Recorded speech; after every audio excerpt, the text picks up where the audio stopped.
एनसीबीआर सरकार जो अहवाल आहे 2023चा, त्यानुसार संपूर्ण देशामध्ये तब्बल 10,700 शेतकऱ्यांनी आत्महत्या केल्या आणि त्यामध्ये सर्वात आघाडीवर महाराष्ट्र आहे. महाराष्ट्र राज्यामध्ये 38.5% प्रमाण आहे. आणि जर पाहिलं तर महाराष्ट्रामध्ये मराठवाड्यामध्ये गेल्या वर्षामध्ये 1129 शेतकऱ्यांनी आत्महत्या केल्या, तर बीड जिल्ह्यामध्ये तब्बल 256 शेतकऱ्यांनी आत्महत्या केल्या. नववर्षाच्या सुरुवातीला मराठवाड्यामध्ये एका महिन्यात 76 शेतकऱ्यांनी आत्महत्या केल्या, तर बीड जिल्ह्यामध्ये गेल्या दीड महिन्यामध्ये तब्बल 39 शेतकऱ्यांनी आत्महत्या केल्या.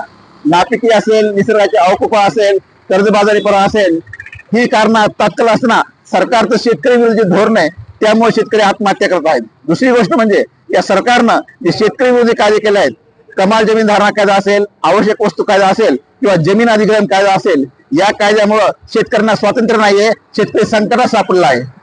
सध्या अमेरिकेनं बरोबर भारताचा करार केलेला आहे, कृषी करार, त्यामुळे सुद्धा शेतकरी संकटात सापडणार आहे.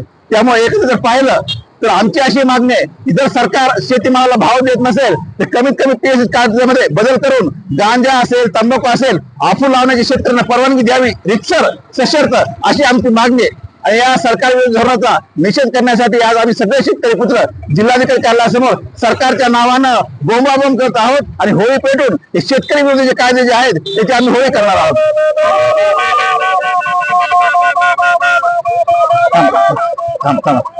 झालं का?